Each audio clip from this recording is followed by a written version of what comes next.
certaine émotion et un certain trac, parce que autant de monde pour quelque chose qui se passe à la communauté de communes, c'est pas tous les jours.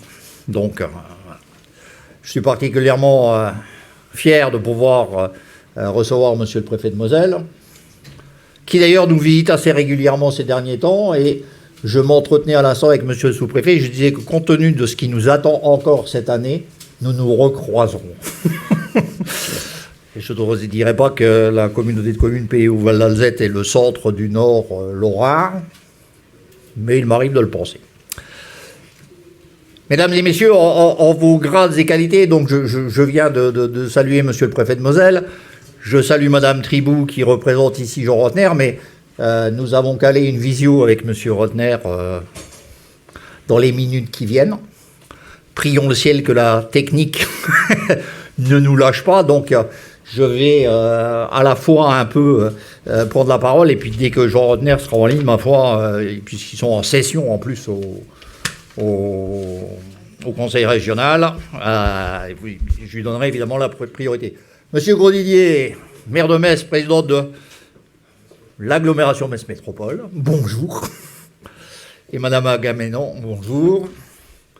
Quand je disais que nous avions toutes les surprises du monde, nous avons chez nous, et je crois pour la première fois, sur le territoire de la communauté de communes, même si on avait pu rencontrer votre prédécesseur, un représentant de l'agglo, Metz Capitale, qui au demeurant vient de battre Lyon à domicile. Je ne pourrais pas m'empêcher de le répéter, c'est pas tous les jours.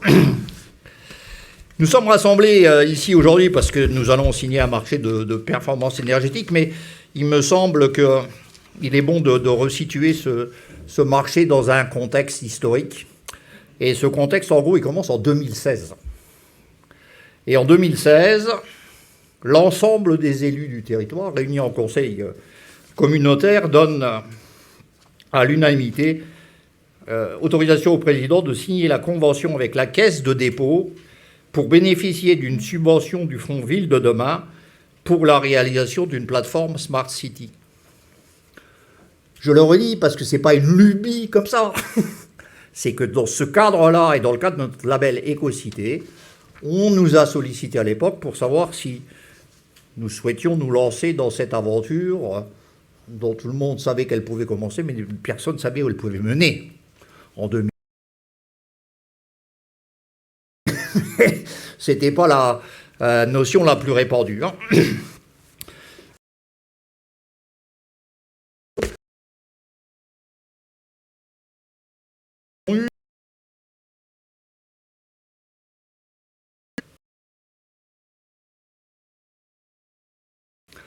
Délicieusement moderne, dans ce qui pouvait être prévu à l'époque et de qu'il y a pu y avoir entre-temps. Notre plateforme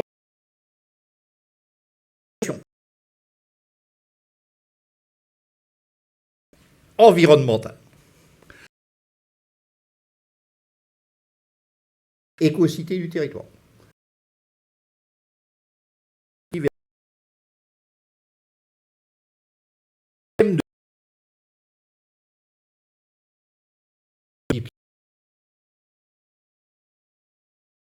Facility Manager, via un espace personnel, de suivre en temps réel ces données multifluides, de visualiser les alertes déclenchées par les différents prestataires de services, dépassement de seuil de consommation, anomalies de consommation, fuite d'eau, anomalies de comportement, qualité de l'air intérieur, etc. Et de connaître son empreinte environnementale. Nous sommes en 2016. Il faut déjà avoir le courage de l'écrire, puis il faut avoir le courage de le lire. Hein. Bien. Si ça n'était que ça, il devra aussi permettre aux aînés de vivre le plus longtemps possible à leur domicile. Ce portail constituera également le principal point de relais vers les principales informations du territoire, qualité de l'air, météo, mobilité, actualité du quartier, et vers les services Smart City proposés sur le territoire, notamment la plateforme de mobilité multimodale, les services de performance énergétique, les services de santé, notamment vers les aînés, la conciergerie quartier. Fiche action Fonds Ville de demain 2016. Cette action présuppose l'existence d'une infrastructure numérique urbaine. On n'y était pas en 2016, hein. C'était les prémices de modèle fibre, à l'échelle du territoire et des bâtiments. Sa montée en charge sera progressive au fur et à mesure de la mise en œuvre du projet urbain. On mettra l'EPA, l'OIN, Micheville, etc. Cette progression s'entend géographiquement et au niveau des services proposés. Il s'agit de se déployer tant dans la ville existante que dans les nouveaux quartiers et de s'adapter à l'évolution des pratiques et des services disponibles. La plateforme Smart City sera disponible via un accès personnel sécurisé, on ne parle pas encore de RGPD, et utilisable par les habitants, travailleurs et usagers du territoire. J'arrêterai là. Nous avions donc à respecter nos engagements dès lors que nous étions financés, ce qui fut fait. Alors on n'a pas eu tout à fait les 525 000 euros prévus, mais quelque part, en tout cas, il y a eu financement. Concevoir Éclore et cette plateforme, en 2016, ça a supposé qu'on sorte un peu, qu'on aille à Lyon, qu'on aille à Strasbourg, et qu'on commence à discuter avec des gens qui avaient commencé à Mulhouse, et de se mettre au boulot. La plateforme, elle est presque arrivée à maturité, et vous avez noté qu'on parle d'énergie et d'environnement, et de captation de la donnée sur le territoire. Marché de performance énergétique. Des candidats. Quand même, il y a 4000 lampadaires sur le territoire. Ce que nous avons rappelé à tous ces candidats, c'est que nous avions cette plateforme de gestion de la donnée, qu'elle était open data, open source, à gouvernance publique de la donnée, et avec des API génériques qui nous appartiennent. À ces intervenants-là de s'adapter à nos conditions. Nous ne souhaitions pas, et nous ne souhaitons toujours pas, qu'un opérateur sur notre territoire détienne de la donnée que nous ne pouvons utiliser. Et puis, puisque finalement nous souhaitons être tiers de confiance, il faut bien que quelque part nous nous soucions des besoins de nos habitants et que nous faisions en sorte de pouvoir protéger ces données. Imaginez les discussions avec les candidats à ce marché de performance énergétique. Longue, difficile, exigeante. Madame Bridet, je remercie vos équipes de l'écoute qu'elles ont bien voulu nous offrir. Maintenant, il est bien évident que si vos équipes ne nous avaient pas écoutés et entendus, peut-être qu'on ne serait pas arrivé à signer aujourd'hui. Et ce qu'il y a d'assez intéressant là-dedans, c'est que nous sommes un petit territoire, d'accord, qui peut porter des exigences publiques. Ça veut dire que les représentants, la puissance publique, peut, par rapport à des gros opérateurs, dire « nous, puis vous ». Je considère que c'est un devoir. La donnée, ce n'est pas seulement une richesse, hein, mais quand moi, on me prend mes données d'électricité, c'est les miennes. Hein. Je veux bien les donner. Encore faut-il que je sache à quoi elles servent. Et que quelque part, je sois sûr qu'elles soient régulées, protégées, etc. Et en France. On a parlé de mobilité, on a parlé d'un certain nombre de choses. Aujourd'hui, en fait, ce marché de performance énergétique, c'est à la fois 70% d'économie d'énergie, au moins. On arrivera à mieux. Je suis sûr. Mais c'est aussi 4000 points d'entrée de la donnée, puisque tous ces lampadaires seront connectés. 4000 points d'entrée de données, on l'a dit là, la caisse de dépôt, et météo, humidité, qualité de l'air, mobilité, vidéoprotection, point d'apport volontaire, que sais-je encore. Donc c'est la brique essentielle qui nous permet de recueillir de la donnée sur le territoire. Sachant que nous avons commencé à recueillir de la donnée sur l'Alzette, qui est notre rivière, l'une des plus polluées du monde d'ailleurs, mais on attend en tout cas sur notre partie. Mais en attendant, c'est une possibilité. Nous avons connecté des composteurs. Nous avons prévu d'installer un certain nombre de caméras pour pouvoir régler la police des déchets sur les points d'apport volontaires. Tout ça, je ne parle même pas de la déchetterie. Prélude, et on en reparlera cette année, monsieur le préfet. Je pense que d'ici le mois de juin, c'est évident, Prélude sera enfin en fonction, commencé en 2016, et tellement innovant que on a cessé de trouver les cases pour pouvoir mettre ce projet dans des cases. On reviendra sur Prélude à d'autres moments dans l'année, mais vous verrez qu'un petit territoire peut envisager assez facilement d'être résilient et de pouvoir utiliser ses ressources, qui en l'occurrence sont nos déchets. Mais comme je le dis parfois, c'est une chose que les Luxembourgeois ne nous voleront pas. En ce sens que vous savez que nous avons une compétition avec notre amical voisin, et que, mis à part l'air, l'eau qui est sous nos pieds et nos déchets, et nos pépés mémés, pour le reste, pour un tas de raisons, on a tendance à passer parfois très vite la frontière. Voilà. Le marché de performance énergétique va être signé avec Engie. Je reviendrai tout à l'heure sur un certain nombre de points, et M. Villon également. Je pense que le président Rotner est en ligne. Alors nous allons attendre le président Rotner.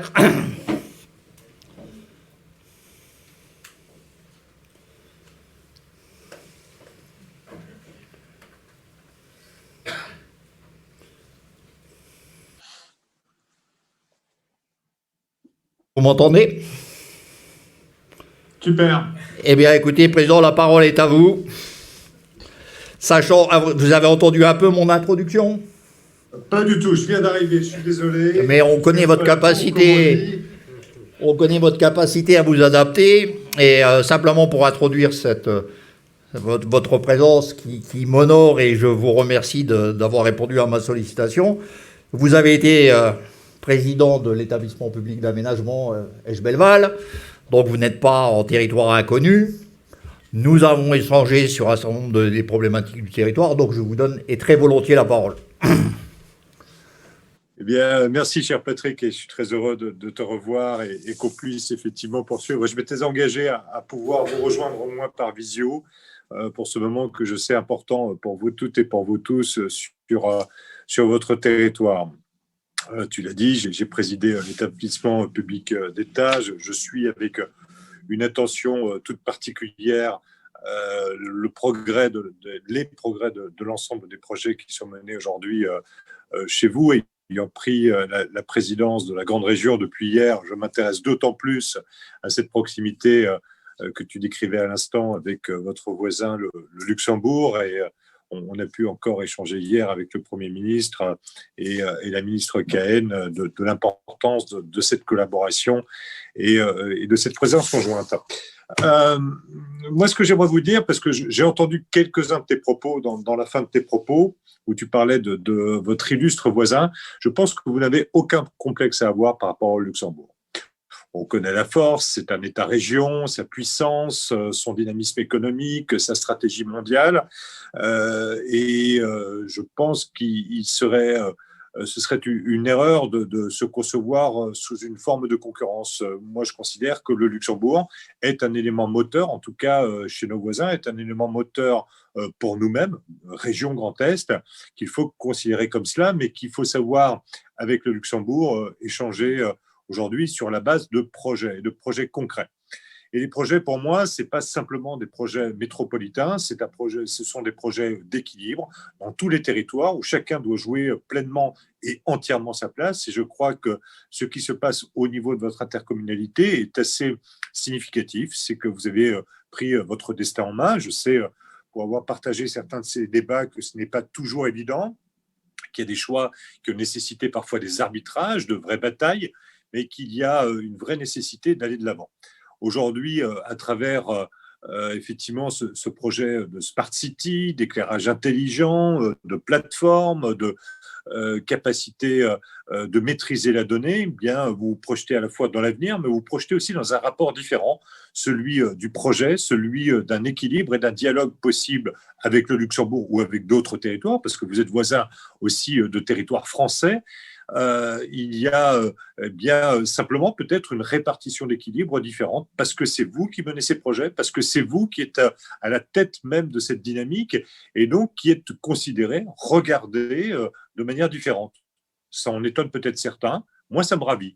Ça me ravit parce que ça veut dire que où que l'on soit sur le territoire régional, on est en capacité de prendre son destin en main.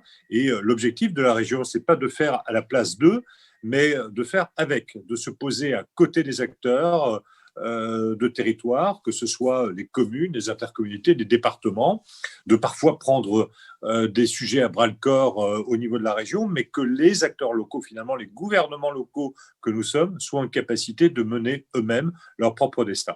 Et c'est ce que j'apprécie finalement à votre niveau, c'est que vous avez fait des paris, vous avez osé, vous avez risqué, et que dans ce cadre-là, eh bien, comme je le dis, le regard des autres se pose différemment, je pense, sur vous.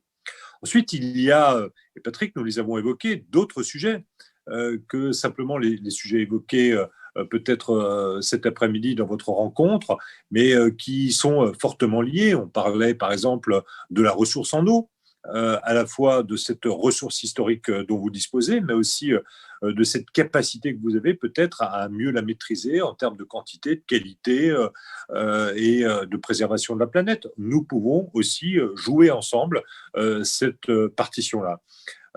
Sur les données et sur l'intelligence artificielle, sachez par exemple que la région participe en matière de données de santé à une expérimentation autour d'un projet qui s'appelle Clinova, dont le chef de file est luxembourgeois aujourd'hui, mais qui se joue entre le Grand Est, la Sarre, le Bade-Wurtemberg et le Luxembourg. C'est des données de santé spécialisées sur les maladies inflammatoires, mais aujourd'hui, derrière cela, c'est de développer sur tous les territoires le sujet de la e-santé qui s'intègre particulièrement dans les projets de Smart City. Donc, c'est quelques exemples pour vous dire que, à la fois dans la préservation de la planète, à la fois dans la préservation de nos ressources, à la fois dans des projets de territoire, nous avons tout intérêt à faire équipe et pour vous à considérer que vous jouez un rôle important. Moi, j'ai besoin de vous. J'ai besoin de vous pour montrer l'exemple, pour être un cas école finalement qui a été en capacité de se prendre en charge, je le redis, de risquer à un moment donné un projet numérique qui n'est pas forcément des plus faciles, à faire les choix, à être accompagné là aussi par de grands industriels qui sont à vos côtés et qui permettent aux collectivités d'être accompagnées, d'être aidées. Moi, je ne crains pas ce partenariat entre le public et le privé. Je trouve qu'il est sain. Il est accélérateur aussi parfois de nos propres lenteurs au sein des collectivités. Et enfin, c'est une remise à plat finalement des possibles. Et c'est ce que j'apprécie finalement dans la démarche qui est la vôtre. Et c'est pour ça que j'ai souhaité être à vos côtés un court instant, en tout cas via cette visio cet après-midi. Président, je vous remercie vivement et je vais me permettre de vous passer les salutations de David Cherki qui est dans notre salle cet après-midi et que vous avez accompagné à Lille récemment, si je ne me trompe, pour appli Solar Impulse. C'est bien ça? Voilà. Tout à fait. Ça fait partie de ses réussites. David, il est parti de rien. C'est pas une offense de le dire. Pardon. David, mais il a fait le pari aussi. Solar Impulse a cru en lui. C'est pas nous, la région, c'est le partenariat qu'on a inventé avec Bertrand et avec Bertrand Picard. Et finalement, la solution apportée par David, qui est une solution intelligente, qui préserve la planète et qui le fait de manière rentable, eh bien, voilà l'intelligence finalement des territoires. C'est les entrepreneurs, c'est les élus, c'est le collectif qui doit jouer, et c'est ça qui est majeur. Et ce qui est en train de se passer chez vous, eh bien, c'est une belle vitrine finalement pour David. Et merci aussi d'avoir cru en lui. Je crois que c'est important. Merci, Président. On vous laisse retourner à vos nombreuses occupations et je vous remercie encore vivement pour les encouragements que vous avez pu nous porter. Et donc, si je comprends bien, nous nous inscrivons parfaitement dans les divers schémas régionaux et nous ne sommes pas complètement étrangers à ce qu'on peut souhaiter au niveau de la région. Non, vous participez à la réussite de la région et à la promotion de la région, et c'est pour ça que je suis extrêmement attentif, et j'espère, cher Patrick, être très rapidement de votre côté pour venir constater ça de visu. Quand vous voulez, Président. À très bientôt et merci. À bientôt. Au revoir.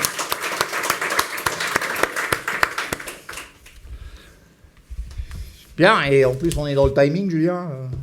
Parfait. Donc je vais reprendre une casquette un peu différente et un peu la même. Donc moi, quand j'entends le président dire ça, ma foi, qu'est-ce qu'on veut de plus, hein? Encore faut-il qu'on se convainque qu'on peut le faire. Et quand on parle de risques, bah oui, on a pris des risques, on en prendra encore. Engie prend des risques en signant avec nous, hein. Nous prenons des risques en signant avec Engie, mais je veux dire que le dialogue a été ce qu'il a été, et il faudra bien qu'on y arrive. On ne peut pas se permettre l'échec chez nous, hein. On peut se planter dans une grande métropole et dire que, on a quelques cas célèbres, hein. Nous on se plante, on est mort. David, je vais vous interpeller un tout petit peu comme ça, mais vous interviendrez tout à l'heure. Mais sauf erreur, la première collectivité que vous avez rencontrée, c'était il y a combien de temps et c'était où? Novembre 2019. Et c'était où? À la CCPHVA. Voilà. 1h30, un soir à 18h. Tout à fait. Et vous êtes sortis, vous aviez un POC. Tout à fait. Vous avez cru en nous avant même que la société soit créée. Ça s'appelle prendre un risque. Merci beaucoup. C'est moi qui vous remercie aussi, mais c'est quand même une société qui est incubée à Blida, monsieur le maire, qui vient nous voir et avec qui on fait affaire, oui, en 1h30. Hein. Les compétences de David étaient absolument indéniables et nous sommes suffisamment fous pour penser que. Et quand on voit ce qu'ils peuvent réaliser, qu'ils étaient encore à Las Vegas, vous avez trouvé des marchés aux États-Unis? Ah, grâce à la CCPHVA. Excusez du peu, hein, comme il m'arrive de le dire, voilà la punchline pour M. Schnur, on peut se la péter.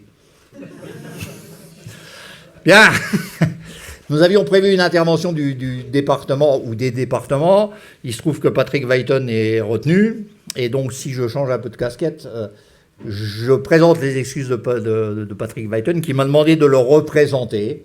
Je ne parlerai pas à sa place, mais au titre de mon mandat d'élu à Moselle Fibre, chargé des usages du numérique en Moselle.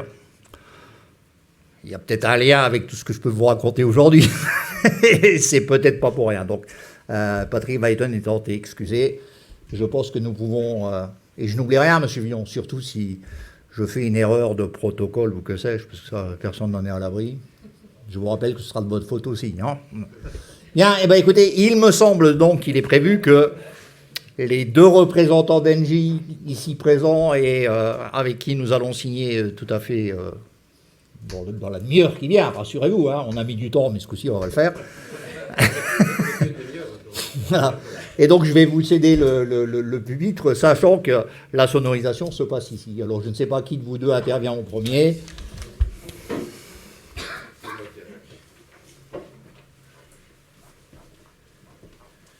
Donc, monsieur Benoît Brien.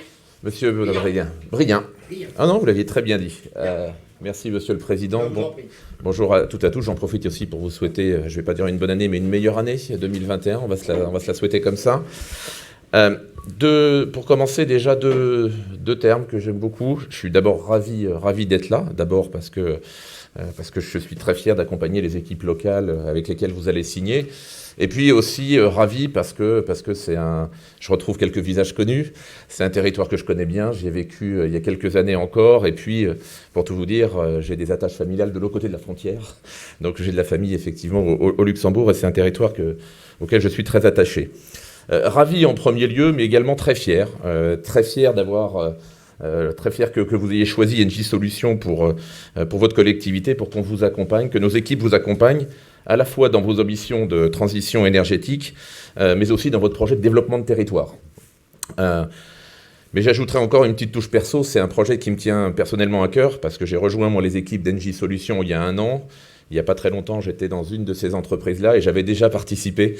J'avais pu vous accompagner dans la mise en place de l'hyperviseur au début du projet Éclore. Donc c'est pour moi, je dirais, une deuxième étape. L'histoire continue et j'en suis donc particulièrement touché. Donc je le disais, c'est une deuxième étape en commun, en tout cas pour moi avec vos équipes et votre collectivité. La mise en place de cet éclairage public optimisé et connecté permettra, et c'est aussi surtout ça l'essentiel, d'atteindre 75% quand même d'économie d'énergie, plus effectivement d'être un vecteur de transmission de la donnée. Mais Monsieur le Président, et puis vous nous prouvez, grâce à vos actions, que la Smart City, ça peut se décliner à toute taille de collectivité. Ce n'est pas que l'apanage des grandes collectivités. Et puis aussi que la Smart City, ce n'est pas que de la technologie. La Smart City, ça poursuit une finalité, c'est un moyen d'augmenter l'efficacité des services publics et donc d'améliorer la qualité de vie des usagers, des habitants d'un territoire. Chez Engie Solutions, c'est cette vision que nous partageons avec vous et nous disposons donc de solutions adaptées à toutes les tailles de collectivités en fonction de leurs problématiques. Il n'y a pas une Smart City, mais autant de Smart City que de... C'est donc notre engagement que nous serons à la hauteur de vos ambitions. Nos équipes locales, leurs partenaires locaux, dont certains sont également présents aujourd'hui, auront à cœur, comme toujours, de réaliser vos objectifs.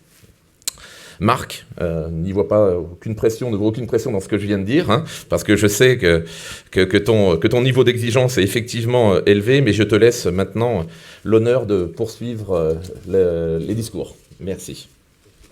Donc, Monsieur Chevy, qui nous a accompagnés dans tous les dialogues nécessaires à la mise en œuvre du marché. Merci. Oui, donc moi, ça ne sera pas un discours non plus, ça sera juste un petit message amical, si je peux l'exprimer ainsi. Donc, Marcheby, comme l'a dit le président, directeur délégué. La région, je la connais très bien, puisque je la fréquente depuis plus de 40 ans, hein, entre autres, puisque ça fait partie des départements dont je m'occupe. Donc, vous n'êtes pas des inconnus, si je puis m'exprimer ainsi.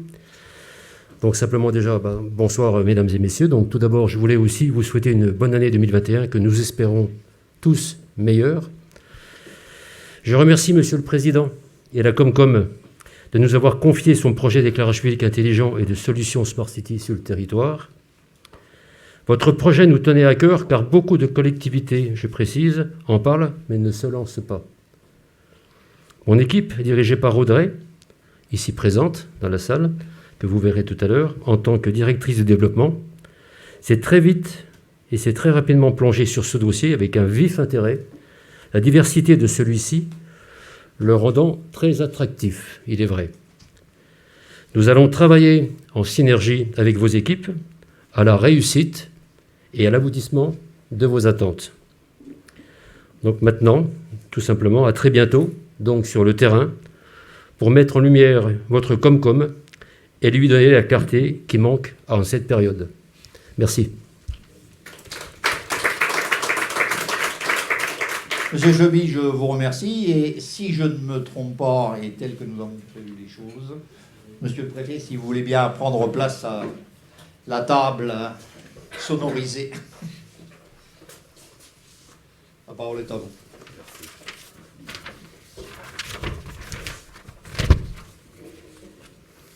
Monsieur le Président Risser, merci de votre accueil.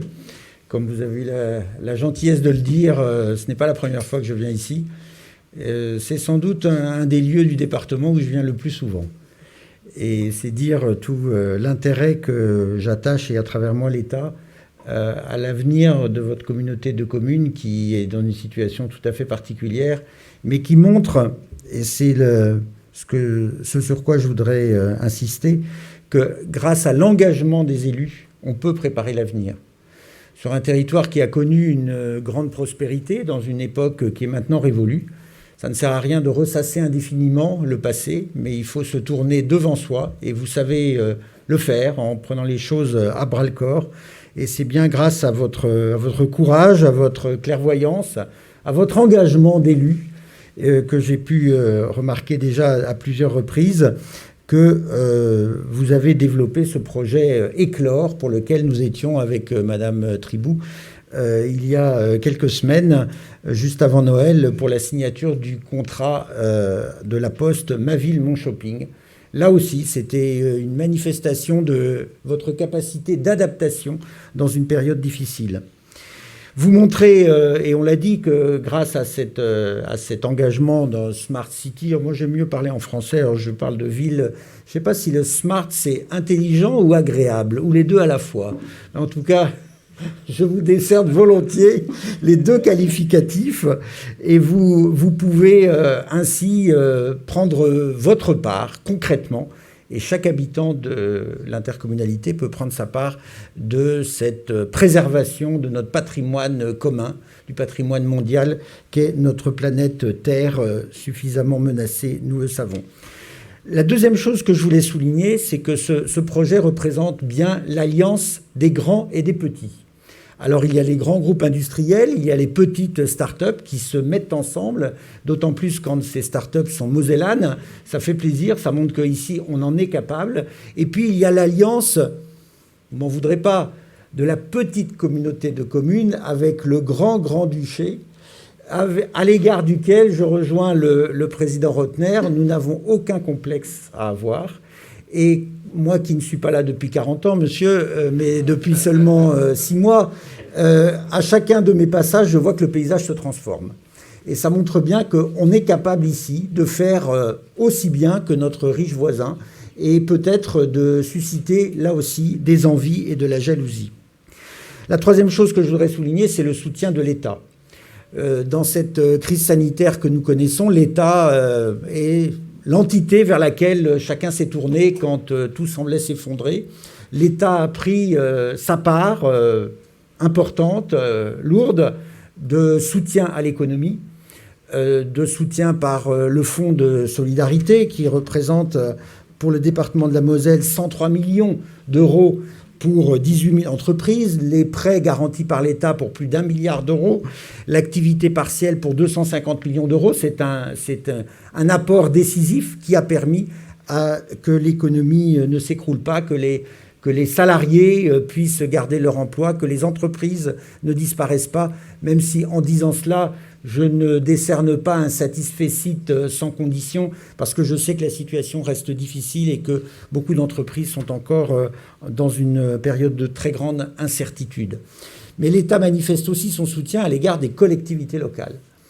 Et je crois que le ton a bien changé par rapport à ce qu'on entendait il y a 4 ou 5 ans sur la baisse des dotations. On ne parlait que de ça, la baisse des dotations. Et maintenant, je voudrais qu'on puisse parler du soutien de l'État à l'investissement des collectivités locales qui, en 2020, a représenté pour le département de la Moselle le soutien à 600 projets pour 36 millions d'euros.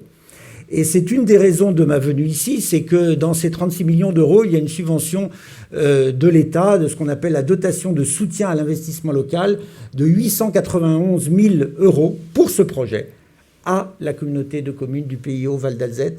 Et ça a été un plaisir pour moi de proposer cette subvention à la préfète de région, et un plaisir de voir qu'elle a, comme la plupart du temps en cette matière, suivi mon avis. Et c'est aussi une des raisons de ma présence, c'est que je viens m'informer. Parce que cette belle littérature que vous avez citée, que vous avez rappelée, on a envie de voir concrètement ce que ça représente.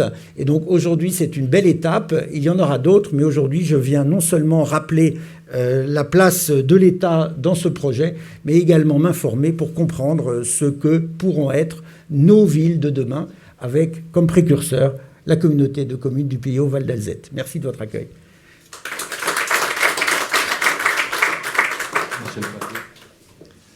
Je vais rebondir sur ce que vous venez de dire pour saluer les qualités d'intermédiateur de notre sous-préfet de Thionville, avec lequel nous échangeons pour le moins très régulièrement. On peut dire ça, monsieur Huguet.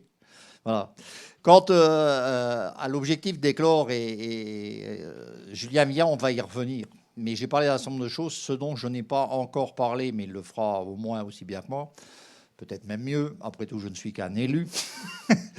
C'est notre volonté à la fois d'essaimer et de mutualiser cette plateforme. parce qu'il est bien évident, pour ne pas considérer qu'on va être à nous tout seuls une plateforme de gestion de la donnée. Hein. On a entendu parler de lacs de données, etc. Nous, on représente quoi? Une mare de données. Et on ne pourra pas traiter un certain nombre de problèmes du territoire sans que nous allions nous connecter, nous interconnecter ou partager, en tout cas, cet outil de gestion dont je rappelle que c'est un outil public. Voilà. Peut-être d'ailleurs que la présence de M. Grosdidier n'est pas tout à fait étrangère, puisque nous nous sommes rencontrés à Gênes. Gênes, M. Schnur.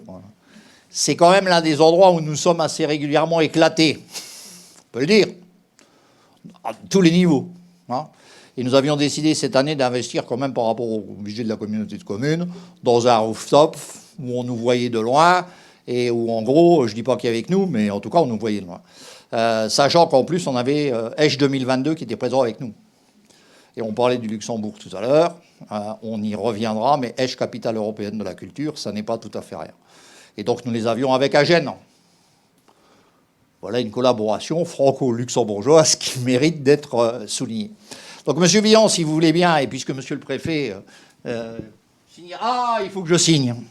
Mon Dieu, Madame Bridet.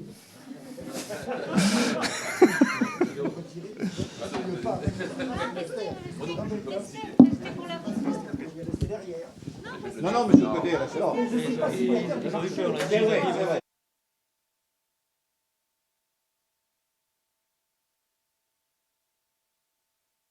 Je n'ai pas changé d'idée.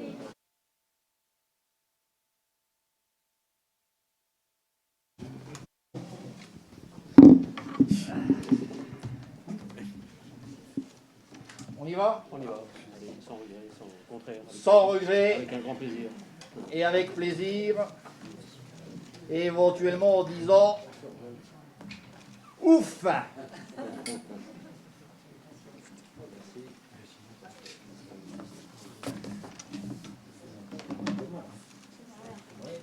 C'est maintenant que tout commence. Sans le sourire. Pardon. Vous pouvez me regarder s'il vous plaît en signant. Vous pouvez me regarder en signant. Je vous regarde en signant. Monsieur le Président. Monsieur Risser, vous regardez. Oui, on vous regarde, on signe. Je vous remercie. Merci. Avec un gros sourire derrière le masque.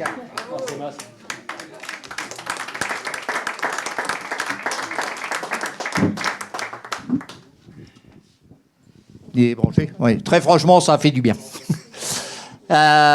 Et d'ailleurs, ce sourire qui n'apparaît pas derrière le masque, j'ose espérer que dans nos prochains événements, on pourra être un peu plus conviviaux et que lorsqu'on fait une pointe d'humour, au moins on puisse le lire sur le visage des personnes qui sont en face de nous. Même si on a appris à parler avec les yeux un peu plus qu'il ne fut un temps. Et c'est vrai qu'on a finalement quelques capacités d'adaptation assez à soupçonner parfois. Monsieur Villon, que je tiens alors là à féliciter, à remercier, tout ce qu'on veut, pour l'énorme travail qu'il a pu faire. Parce que c'est pas le tout d'avoir un élu un peu dingue, encore faut-il l'être aussi un peu et avoir les compétences nécessaires pour faire en sorte que ça arrive. Et je dirais qu'il a été...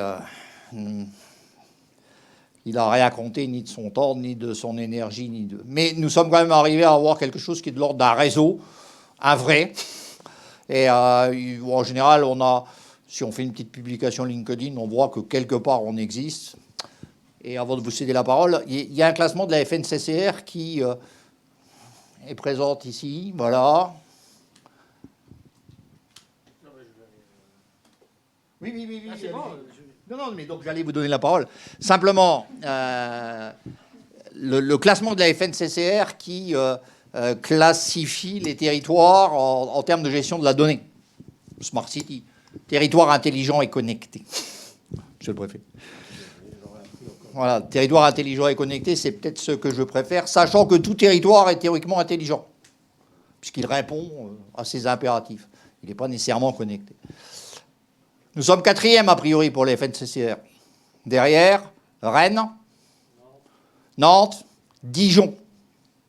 Juste derrière, il y a la communauté de communes PIO Val d'Azette. Petit mais costaud. Monsieur Briand.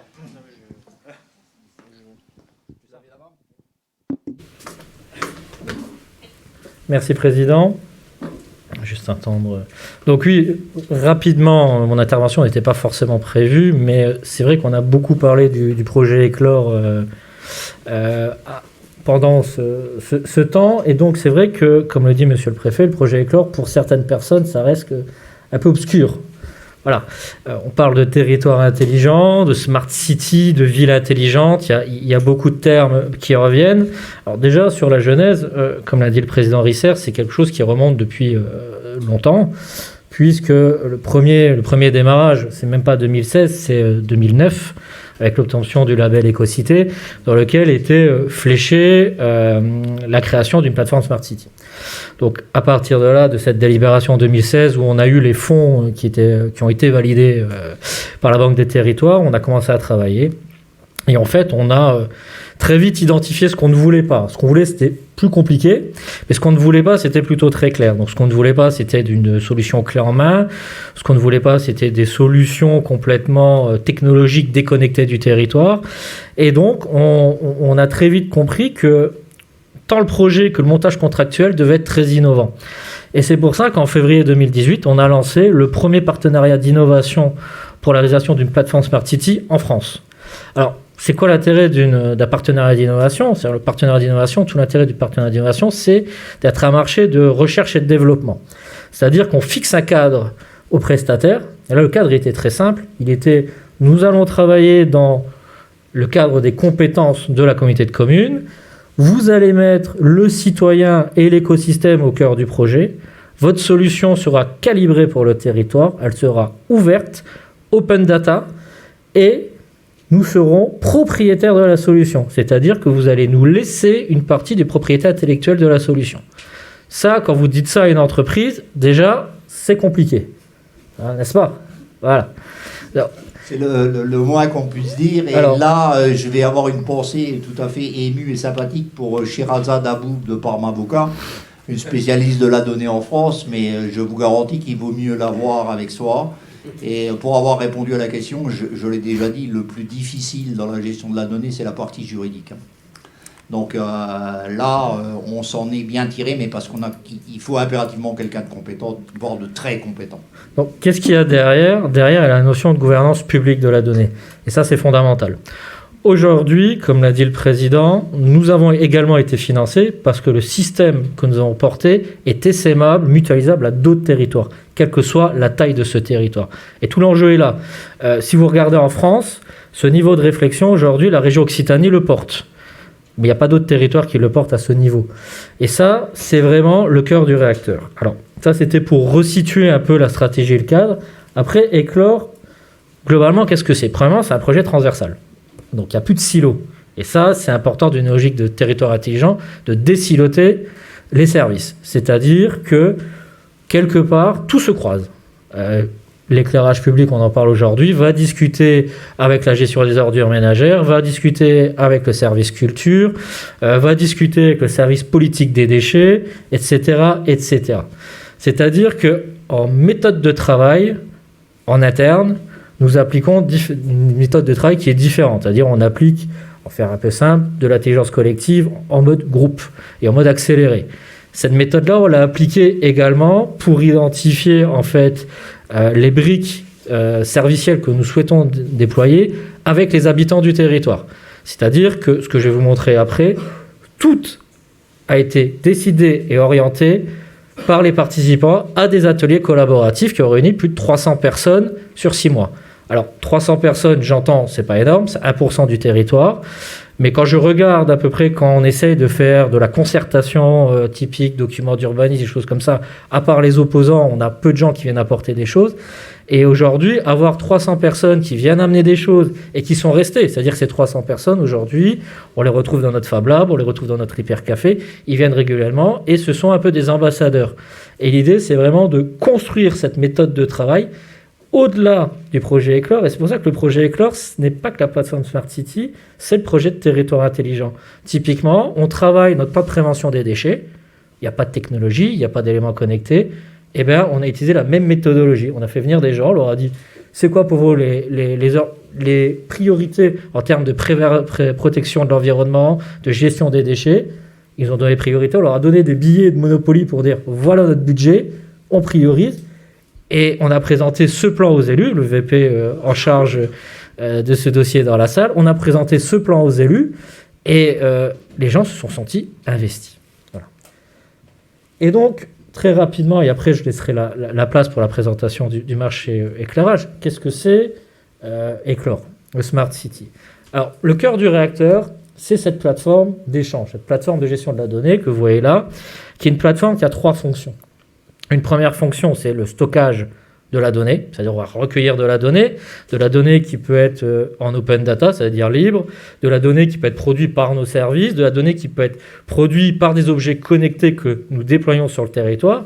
Et nous commençons à en avoir, puisque l'ensemble des services déchets est connecté. Si on passe en tarification incitative, on a profité pour tout connecter. Notre déchetterie est connectée. Le système de suivi de pollution de l'eau, nous avons des capteurs dans l'eau, nous avons de l'analyse de mobilité, nous avons nos crèches qui sont connectées, et nous avons bientôt l'éclairage avec de nouveaux usages qui vont arriver. Donc, c'est tout un panel de solutions qui sont là. Donc, ces données viendront sur cette plateforme. Le deuxième point de cette plateforme, c'est qu'on a un moteur de règles, c'est-à-dire quelque chose qui va analyser les données, les sécuriser, les traiter, c'est-à-dire les remettre en forme pour qu'elles puissent être réutilisées et les croiser. Typiquement, je prends un exemple, je prends de la mobilité, je prends de la météo. Quand je croise tout ça, je peux, avec de la pollution d'air, commencer à gérer des éléments sur la qualité d'air, réorienter les flux par rapport aux écoles, réorienter des flux par rapport à des services de secours, par exemple. Donc il y a tout un tas de choses, voire même des choses qu'on n'a même pas encore imaginées. Donc ça, nous, on pourra le faire. Et derrière, on a notre référentiel patrimoine, et là, on fait vraiment le lien avec l'éclairage, c'est-à-dire l'ensemble des objets connectés du territoire seront intégrés à cette plateforme et on pourra les gérer dans ce qu'on appelle un hyperviseur territorial, c'est-à-dire un poste de contrôle où tous les objets du territoire sont gérés via informatique, donc on pourra voir les pannes, intervenir et intervenir à distance. Au-delà de ça, on a également un portail territorial pour les habitants avec des briques servicielles. Aujourd'hui, il y aura les déchets, le commerce, tout ce qui est service culture, sport, tout ce qui est mobilité, tout ce qui a trait aux services publics et aux liens avec les habitants, c'est-à-dire liens directs, signalisation. Et donc ces briques-là sont un départ, il y en a d'autres qui seront développées selon les besoins, mais en tout cas ces éléments-là seront là dès le départ. Et comme l'a dit le président, on a vraiment démarré les premiers ateliers en janvier 2019.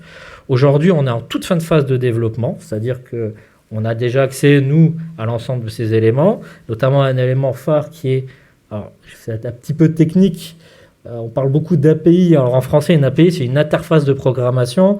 Pour faire très simple, c'est un petit système qui fait communiquer deux logiciels. Aujourd'hui, tout l'enjeu de l'interopérabilité, il est là. Aujourd'hui, nous sommes en train de constituer, et c'est une première en France, une API qu'on appelle complètement générique, c'est-à-dire que nous pourrons la mettre à disposition d'autres collectivités. Il n'y aura plus de difficulté pour connecter différents systèmes, puisqu'aujourd'hui, la vraie difficulté, c'est que j'ai un prestataire A qui fait tel service, j'ai un prestataire B qui fait tel service, et généralement, ils n'arrivent pas à communiquer entre eux. Ou sinon, ça a des coûts monstrueux pour la collectivité de développer les éléments pour qu'ils puissent communiquer entre eux. Et tout l'enjeu de cette API, c'est de dire maintenant aux partenaires privés, la règle, elle est là, vous vous connectez, terminé. Et donc ça, c'est vraiment important en termes de gouvernance publique de la donnée et de service public. Et donc voilà, donc tout ça, comme je vous le disais, c'est en fin de développement. On devrait, si tout se passe bien, entre avril et juin, je dirais, voir l'arrivée en vrai sur le territoire, c'est-à-dire quasiment au moment du démarrage, voire même les travaux vont démarrer pour l'éclairage. Donc ce qui est important aussi de dire sur ce projet Éclore, c'est que, quelqu'un l'a dit, c'est qu'on n'est pas dans l'anathème, on n'est pas dans la prédiction, on fait des choses. On fait les choses qu'on fait, on les fait. On a des entreprises, des PME qui sont dans la salle. On a travaillé avec eux. Et ça, c'est aussi une fierté pour la collectivité. C'est oui, nous avons aujourd'hui Engie, oui, nous avons Capgemini, oui, nous avons Bouygues, mais nous avons aussi aujourd'hui Touaille, Green Tech Innovation. Nous avons d'autres startups qui travaillent sur des capteurs et on fait travailler ces gens. Et on est en train vraiment de créer un réseau autour de ces éléments. Et nous, c'est un véritable plaisir aussi de les accompagner parce que on leur ouvre de nouveaux marchés, on a une vraie relation de confiance et je pense qu'on est en train de sortir de très belles choses ensemble. Voilà pour le projet Éclore. Merci, Monsieur Villon. Je crois que nous sommes parfaitement dans les temps, ce qui déjà, quelque part, est un exploit. Et nous tâcherons de respecter les temps tels que nous les avons annoncés. On pourrait peut-être essayer d'ouvrir l'une des fenêtres du fond pour créer ce courant d'air salvateur anti-Covid. J'en profite. Audrey Mérigot. Alors Audrey, on l'a rencontrée, moi je l'avais rencontrée puisqu'on discutait sur un certain nombre de possibilités à Omès, d'accord, que nous n'avons pas abandonné d'ailleurs. Tout à fait. Et puis nous avons retrouvé Audrey à ce poste de responsabilité chez Engie dans le cadre de ce marché. Et elle fait partie de ces personnes, tout comme Madame Bridet, qui nous ont entendus et écoutés. Et donc cette partie éclairage public, c'est elle qui a eu à la présenter, à la défendre, et parfois dans des moments un peu délicats. Tout à fait. Et donc là, ça va être un vrai plaisir, puisque nous sommes devant un public conquis, non? On espère, oui. Alors Audrey, c'est à vous. Merci beaucoup, Monsieur le Président, et puis merci à tous d'être présents. Tout d'abord, je tiens vraiment à vous remercier pour ce beau projet sur votre territoire et puis la confiance que vous nous accordez. Parce qu'effectivement, pour nous, c'est aussi très important. On avait effectivement échangé bien en amont de cet appel d'offres sur déjà commencer à comprendre le fonctionnement du territoire, la démarche entamée avec le projet Éclore, alors qui était encore à l'époque aux prémices, et puis de bien pouvoir le prendre en compte. Et c'est vrai que les dialogues compétitifs ont aussi permis, donc, dans le cadre de la procédure d'appel d'offres, à travers les différents dialogues, de pouvoir aussi échanger, continuer à bien comprendre le besoin de la collectivité. Comme le disait M. Vian aussi, à travers la structure du projet Éclore, le fait que la gouvernance de la donnée est vraiment publique, et que c'est à nous, en tant qu'industriels, de s'adapter avec nos partenaires, de s'adapter à leurs projets pour pouvoir se connecter à travers les API génériques. Donc finalement, c'était aussi intéressant que M. Vian puisse vous faire cette présentation aussi du projet Éclore, parce que finalement, le marché d'éclairage public, vous l'avez bien compris, ça ne sera finalement qu'une brique du projet du territoire, auquel viennent après d'autres briques qui ont été intégrées dans le cadre de ce marché public global de performance. Et donc là, je vais essayer de vous présenter globalement le marché éclairage public et les engagements qu'on a pris. Donc, comme je le disais, c'est une brique. Donc le marché d'éclairage est vraiment la brique clé qui va être en fait le point de départ en termes de réseau électrique. Donc finalement, le rôle majeur de ce marché, ça va être de pouvoir amener de l'électricité partout, dans toutes les rues, puisqu'en fait l'éclairage public, vous le retrouvez partout sur le territoire. Et à travers le fait de pouvoir connecter les points lumineux, on va pouvoir du coup alimenter de manière permanente tout le réseau éclairage public et de venir éteindre les luminaires la journée. Donc sur la partie vraiment éclairage public, le premier rôle de l'éclairage, ça va vraiment être d'améliorer la qualité de l'éclairage tout en respectant les niveaux d'éclairement. Ça, c'est vraiment la première finalité. De mettre en conformité les installations, parce que ça, entre guillemets, ça ne sert à rien de venir changer le luminaire, de mettre en LED, de faire les économies si à côté les installations restent obsolètes. Donc vraiment l'enjeu, c'est de mettre aussi en conformité et en sécurité l'ensemble des installations, y compris les armoires de commande. On a pris également un engagement fort vis-à-vis de la collectivité, vis-à-vis de la CCPHVA, à travers la maîtrise des consommations et vraiment un engagement. Donc c'est vrai que dans le cahier des charges, il y avait un minimum qui était demandé d'au moins 70% d'économie d'énergie. Et à travers donc, tout le travail que l'on a fait en amont et le travail que l'on va entamer maintenant, l'objectif et l'engagement que nous avons pris, c'est de réaliser 75% d'économie d'énergie. Donc je le disais sur l'alimentation électrique permanente, donc je vais vous présenter aussi un peu comment ça va se mettre en place. Et vraiment l'objectif, c'est d'être une brique qui va créer de la donnée, apporter de la donnée pour le projet Éclore sur le territoire. Donc toujours dans les engagements que l'on a pris en faveur de ce marché et de la collectivité, donc c'est vraiment aussi d'assurer que tous les engagements que l'on prend soient mesurables et vérifiables sur la durée du marché. Donc c'est un marché de 12 ans et c'est vraiment tout l'enjeu aussi de ce contrat-là, c'est vraiment de pouvoir faire en sorte que tous ces engagements soient vérifiables et mesurables sur la durée. Donc on a une maintenance à garantie de résultat, donc ça veut dire que c'est nous qui portons le risque de tous les luminaires qui seraient en panne. Donc c'est à nous d'intervenir dans certains délais pour lesquels on s'est également engagé avec une astreinte 24 heures sur 24, un centre de travaux qui est à moins de 20 minutes du territoire. Et donc on réalise donc les interventions en cas d'urgence, on est en 2 heures, et en cas d'un point lumineux en panne, on est sur 2 jours. Pour gérer tout ça et pour suivre aussi toutes ces interventions, donc on met en place un système, ce qu'on appelle de GMAO, donc c'est un logiciel de suivi de la maintenance qui nous permet en fait de cartographier tous les points lumineux, d'avoir la carte d'identité du point lumineux, des installations, mais en même temps de pouvoir suivre les interventions à travers ce logiciel. Donc en fait, la collectivité peut venir déclarer un point qui serait en panne. Ça va être dans la première année.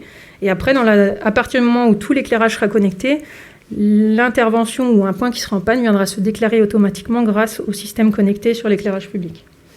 On a également le suivi des consommations en temps réel.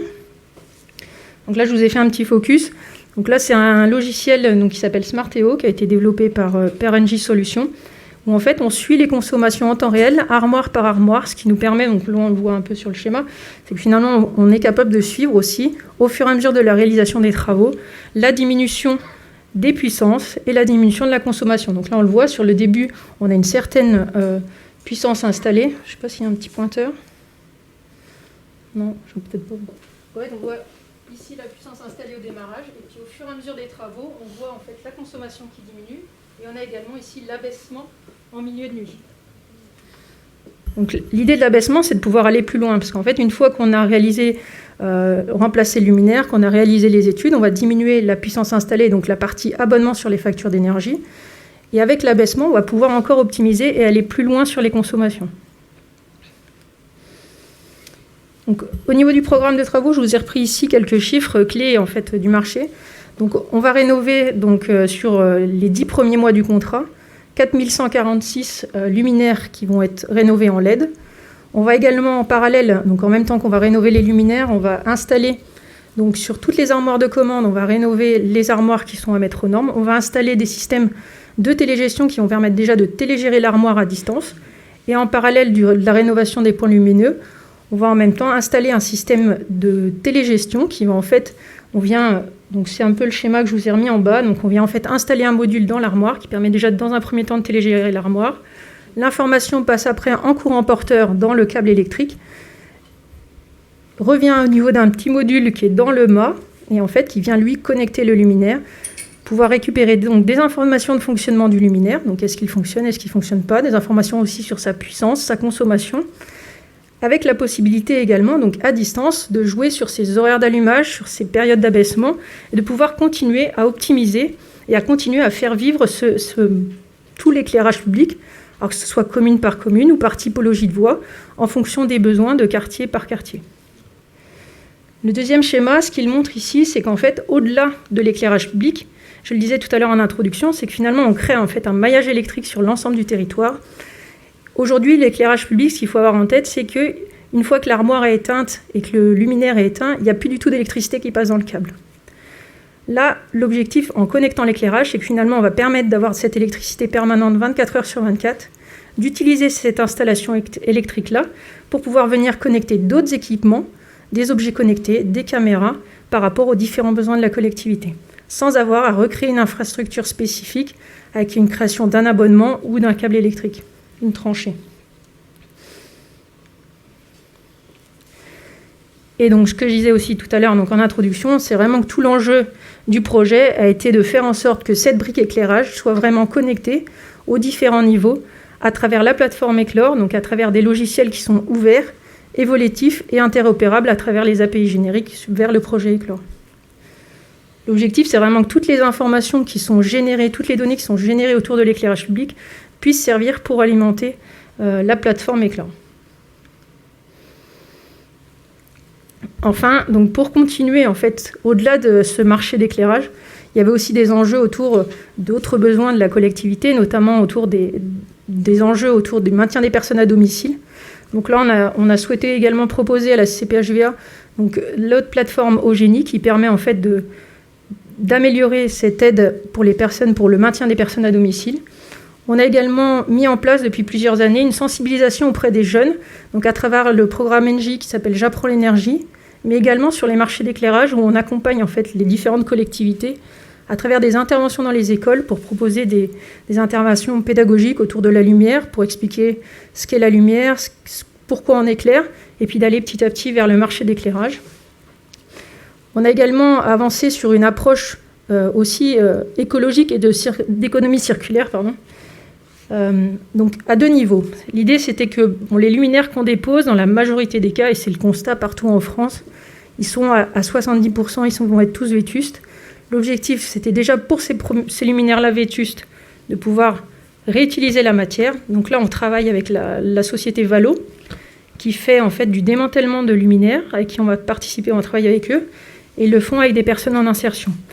Valo est basé à Florange, et donc on reste vraiment sur le territoire de la région.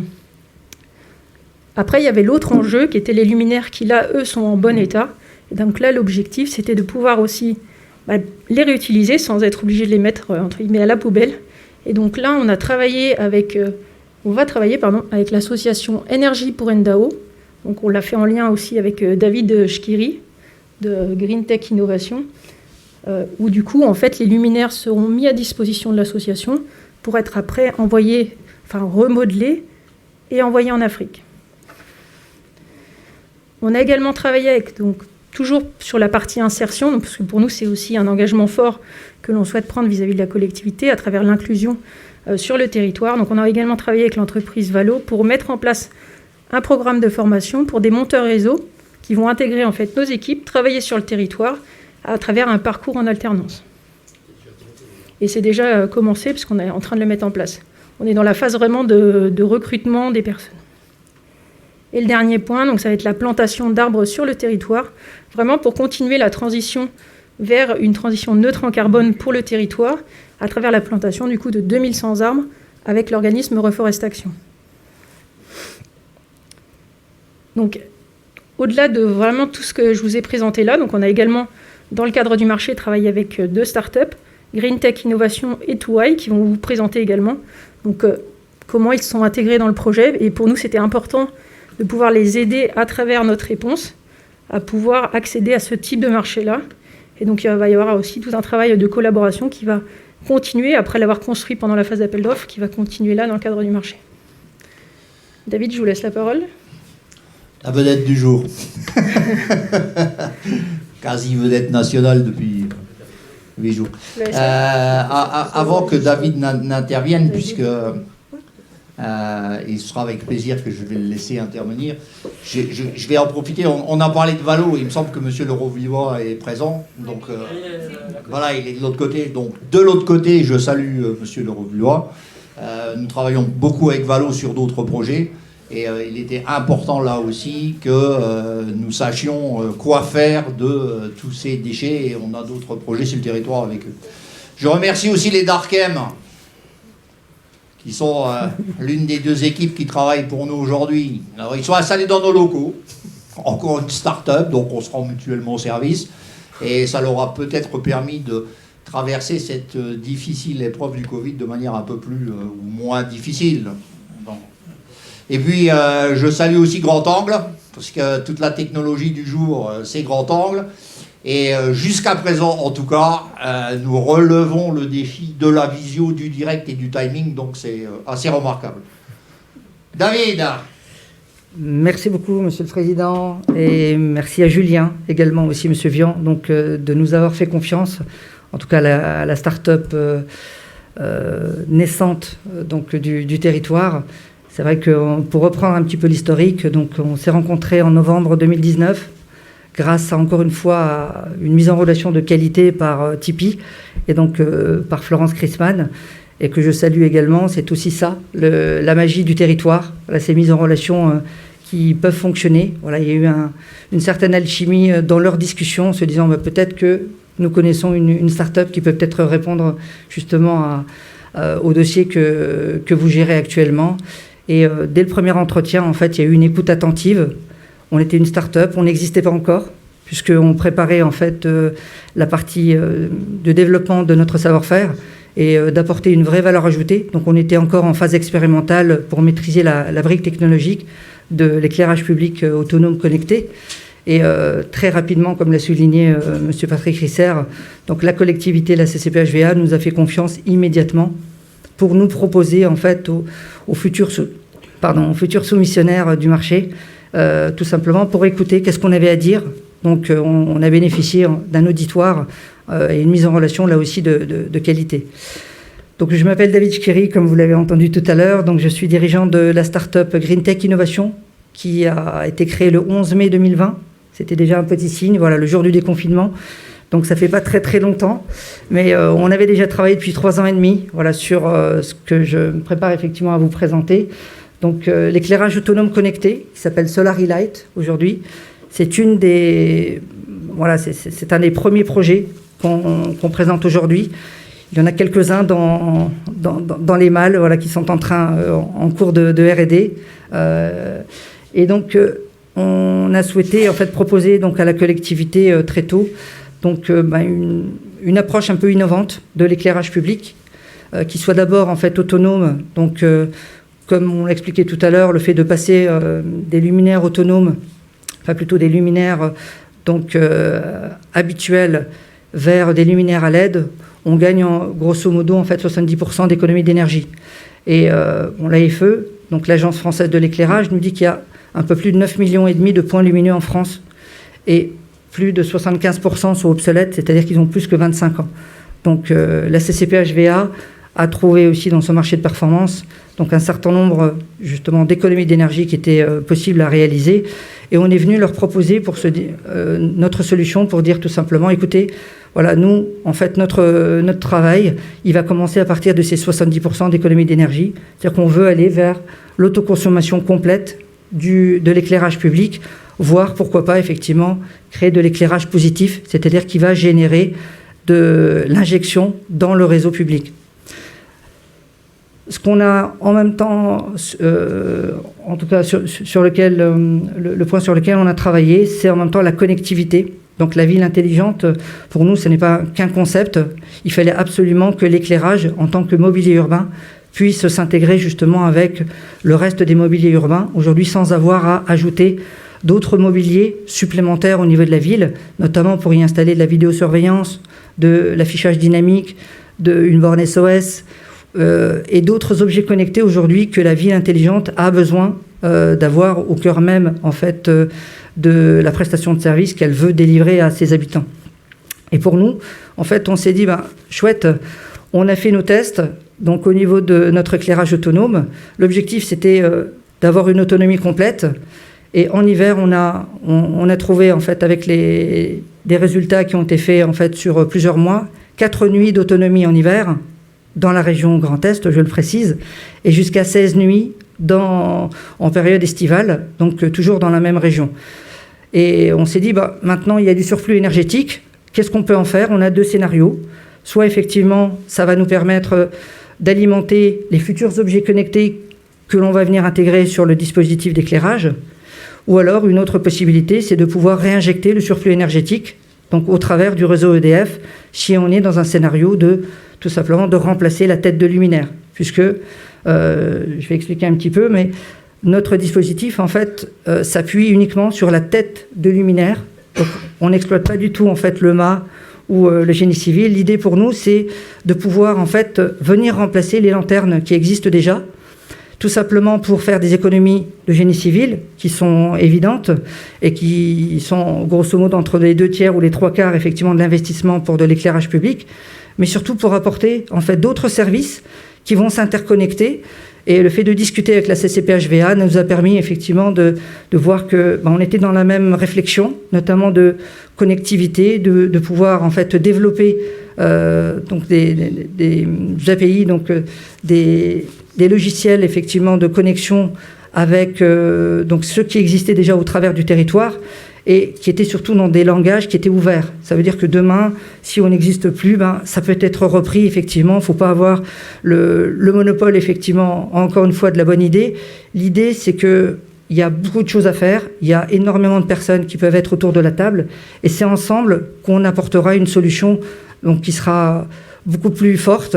On l'a découvert également aussi, pas plus tard que la semaine dernière, au travers du CES, qu'on a eu le bonheur de pouvoir en fait vivre pour la première fois, qui s'est passé tout en digital cette année. C'était une première aussi pour la CTA, donc l'organisation technique du CES de Vegas. Et dès la première demi-journée, on avait déjà rempli les objectifs ambitieux qu'on s'était fixés. Donc pour nous, c'était vraiment un vrai florilège en fait de partenariats, de futures, en tout cas de futures collaborations avec des laboratoires, avec déjà des approches et des portes ouvertes sur l'Amérique du Nord et sur d'autres territoires. Et c'est aussi ce porte-drapeau qu'on souhaite aussi porter, grâce tout simplement au fait qu'on est à la fois sur Metz Métropole, comme le président Patrick Risser le précisait tout à l'heure, mais surtout parce que justement, on a eu le bonheur d'une collectivité qui nous a fait tout de suite confiance, dès les premiers instants, qui a effectivement, c'est un risque que l'on prend vis-à-vis d'une start-up qui n'est pas encore créée, je le précise, au moment de cette confiance-là, et qui n'a jamais démérité par rapport à cette confiance-là, et c'est ce qui nous a aiguillonné. En tout cas, pour une start-up, c'est extrêmement important pour se dire, bah voilà, derrière, on nous pousse pour aller vers quelque chose de vertueux. Donc, allons-y, puisque notre seule genèse qu'on a effectivement souhaité faire au départ, c'est tout simplement réduire de façon significative les émissions de CO2. Je rappelle juste un petit chiffre très vite, 9,5 millions de points lumineux en France et 56 terawatts que représente l'éclairage aujourd'hui en France. Et à partir de là, de cette consommation-là, si on passe tout en LED, on est à 70% d'économie d'énergie. Ce qui veut dire qu'on est à peu près à 3 ou 4 centrales nucléaires de moins. Immédiatement, simplement, en fait, en prenant en considération l'éclairage public. Donc, c'est dire quel travail il y a à faire, effectivement, à ce niveau-là. Et c'est vraiment, là aussi, encore une fois, tous ensemble, grâce, bien sûr, aux collectivités qui sont nos premiers partenaires, en fait, de toujours, mais aussi aux grands groupes qui croient aussi en nous, qui se proposent aussi de se lancer avec nous avec des projets expérimentaux qui vont aller vers l'Internet par la lumière, la LiFi. Donc ça, c'est les prochains programmes, effectivement, qui vont, là encore une fois, être expérimentés sur la CCP-HVA. Donc dans la connectivité, il y a beaucoup de belles choses, en fait, encore, et de belles histoires encore à construire. Et je voulais vraiment aussi insister sur cette partie à la fois connectivité, mais en même temps, ces innovations. Voilà. Donc, où pour le moment, en fait, notre équipe a déjà développé un modèle de design qui est ce qu'il est aujourd'hui. Voilà, le but, c'était effectivement d'avoir une feuille de route qui soit la plus aboutie possible. Et on vient très récemment, depuis le mois de novembre, en fait, s'adosser à un très grand designer qui va nous porter encore plus loin pour aller chercher, en fait, d'autres territoires à travers, effectivement, d'autres belles villes pour tout simplement être complètement concurrentiel vis-à-vis, en fait, d'autres sociétés.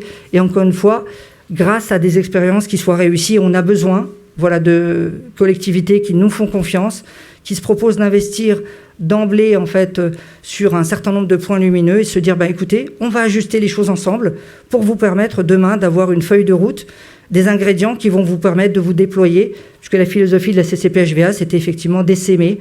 Elle l'a fait, effectivement, en tout cas en nous proposant ce formidable tremplin. Donc merci encore. Désolé d'avoir été un petit peu long, d'avoir expliqué un petit peu comment s'est passée notre aventure.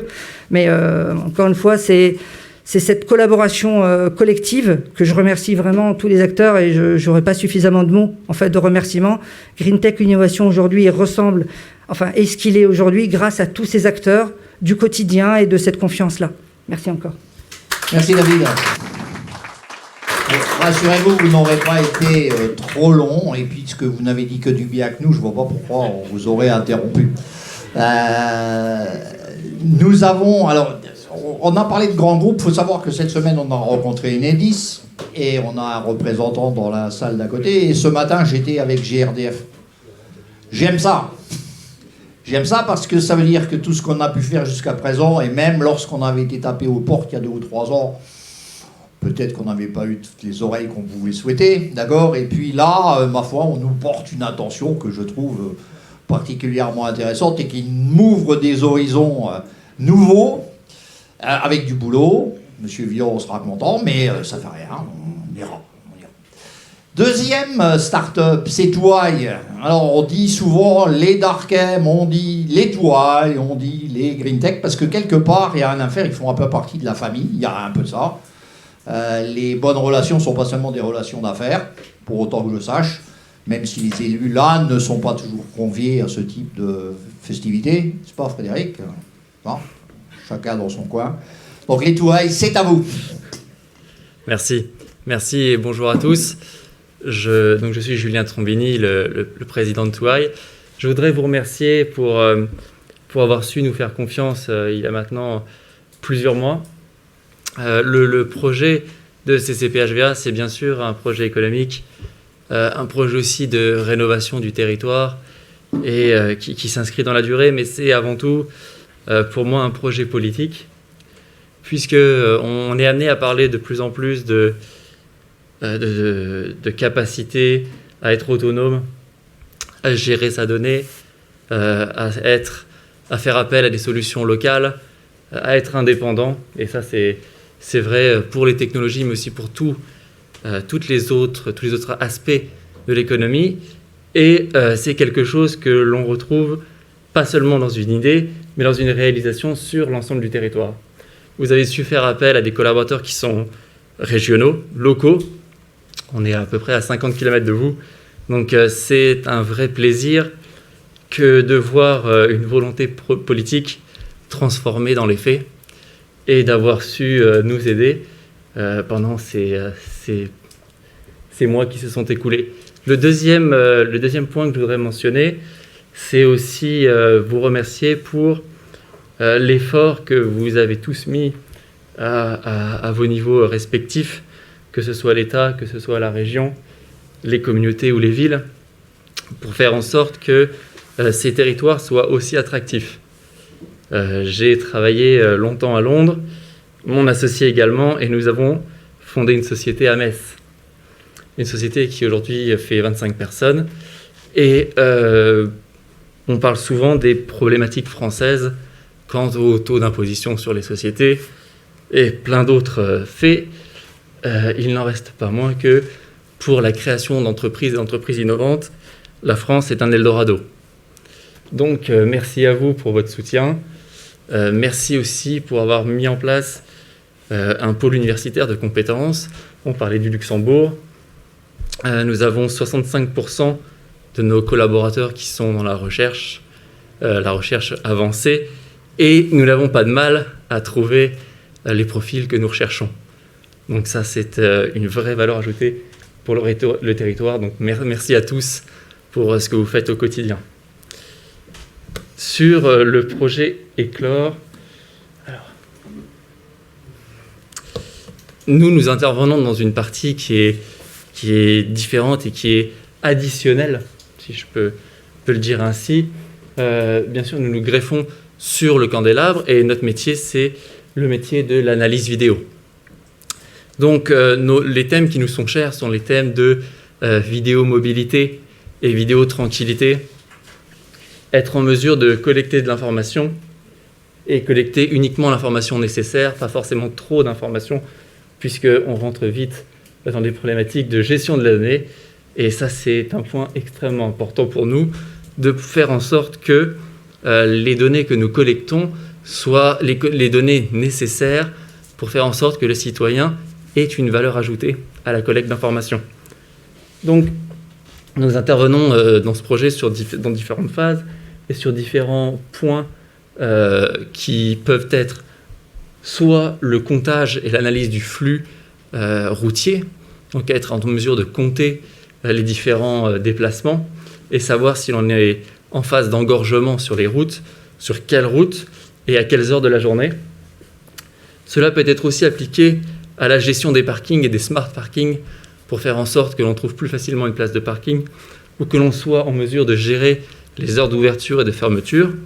Mais l'on est aussi présent sur la surveillance des paves et des dépôts à côté des paves. Donc ça, ce sont les 3 points qui sont mis en avant dans le projet et en test dans le projet. Et bien sûr, grâce aux efforts qui sont faits sur la mise en place de nouveaux candélabres, nous nous installons sur les candélabres pour être présents et collecter de l'information à différents points sur le territoire. L'objectif d'utiliser nos technologies, c'est de pouvoir disposer d'informations en temps réel, avec un retour le plus précis et le plus épars sur le territoire, pour être en mesure de prendre des décisions qui sont appuyées de données quantitatives. Savoir combien de personnes sont passées, à quel moment ces personnes sont passées, personnes ou objets, j'entends, ça peut être une voiture, ça peut être un camion, savoir si une piste cyclable est bien utilisée, et bien sûr, savoir si dans certaines routes, il y a énormément de vélos qui sont passés, et dans ce cas-là, est-ce que ça nécessite la volonté d'établir une nouvelle piste cyclable. Donc, nous allons intervenir sur les 3 axes que sont le comptage et l'analyse de flux routiers, les smart parkings et la dépose aux abords d'épaves. J'ai résumé le projet de façon aussi synthétique que possible et sans vouloir prendre trop de votre temps.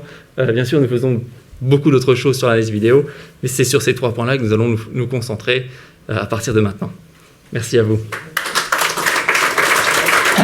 Merci. Alors, il faut savoir que les Touailles sont déjà sur notre territoire, puisque nous avons quelques caméras dans le rond-point de Donaldich, avec une analyse de ces images, et que nous en avons déjà tiré quelques conclusions, même si nous ne sommes pas encore au niveau de l'intelligence artificielle. Là, c'est plutôt l'intelligence de DGS qui jette un œil sur des compteurs. Elle est remarquable, l'intelligence du DGS, ne me faites pas dire ce que je n'ai pas dit. Mais on se rend compte que sur certains trafics vers le Luxembourg, on voit des gens le matin, on ne les revoit pas le soir. Où sont-ils, hein, le nombre de camions qu'on peut voir dans cet endroit. Mais surtout, la première chose qu'on a vue, c'est qu'il y avait beaucoup plus de piétons que ce qu'on imaginait dans ce rond-point. Et ce rond-point, vu la vitesse et la circulation des voitures, le piéton est en danger. Et ce rond-point, sauf erreur de ma part, il est à gestion départementale. Je me trompe, monsieur Véran? Donc nous pouvons là alerter les services pour dire attention, il y a du piéton et peut-être qu'il y a des précautions à prendre avant qu'il y en ait un qui se soit fait éclater par un frontalier pressé de rentrer chez lui. Donc les Touailles, tout comme GreenTech, sont déjà présents sur le territoire. Évidemment à titre de démonstration, mais vous avez pu le voir à Gênes en direct. On avait là-bas à Gênes... et en direct, c'était à Gênes, hein, monsieur Vion, le trafic tel qu'il était dans le rond-point de Donaldich à ce moment-là. Nous arrivons au terme des exercices imposés, mais qui, je pense, auront fait œuvre de pédagogie. Et si je suis dans le bon timing, nous sommes dans cette partie qu'on appelle questions-réponses. Et donc, j'invite qui le souhaite, de la presse ou d'autres personnes présentes ici, à poser les questions qu'ils souhaiteraient voir abordées.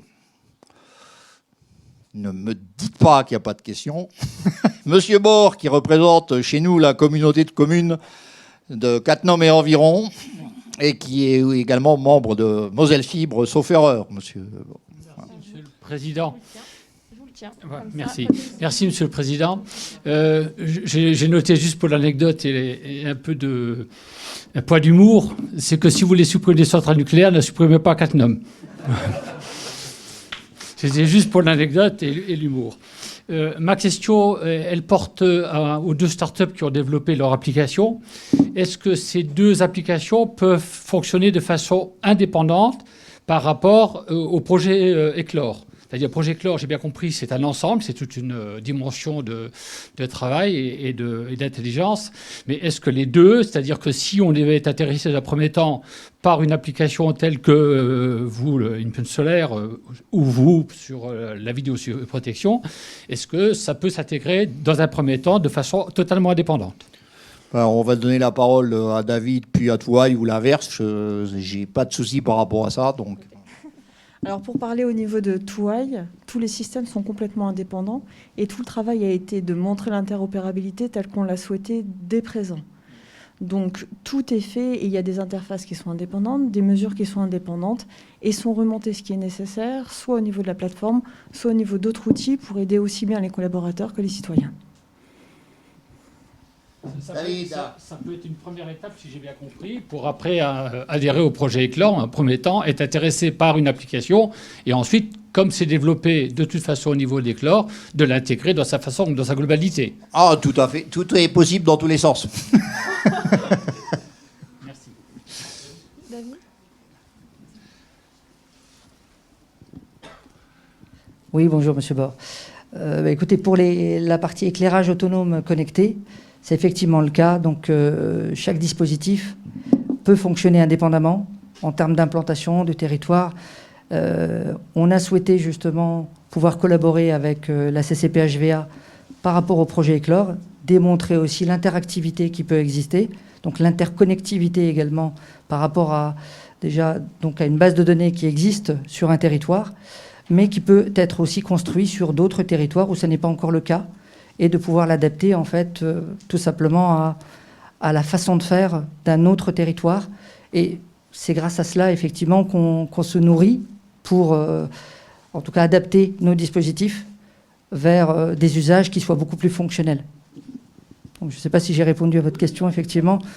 Et donc, s'il existe une connectivité ou alors une plateforme de connectivité, on va s'intégrer avec cette plateforme en fait existante. L'intérêt, c'est effectivement d'avoir un dispositif qui soit le mieux intégré possible et ensuite qui peut évoluer aussi en fonction des usages. Donc, ce que je n'ai peut-être pas forcément rajouté, c'est que le dispositif d'éclairage est intelligent puisqu'on est en train de commencer à travailler sur une brique d'intelligence artificielle qui va permettre de récolter toutes les informations que peuvent collecter les capteurs donc environnementaux qui sont intégrés dans la tête de luminaire et qui vont permettre en fait aux luminaires de pouvoir fonctionner de façon à ne pas rompre ou en tout cas discontinuer l'éclairage si c'est l'éclairage qui est prioritaire ou tout autre objet connecté qui pourrait être intégré. Et c'est là où la collectivité a son mot à dire pour pouvoir nous dire on souhaite avoir une priorité de certains objets connectés par rapport à d'autres. Et le système va vivre tout seul, en fait, et il va pouvoir adapter, en tout cas, l'alimentation de ces objets connectés en fonction de la priorité qui est donnée à la collectivité.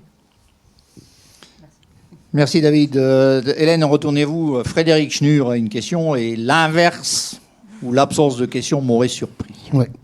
Moi, j'ai une question sur l'essaimage qui fait partie...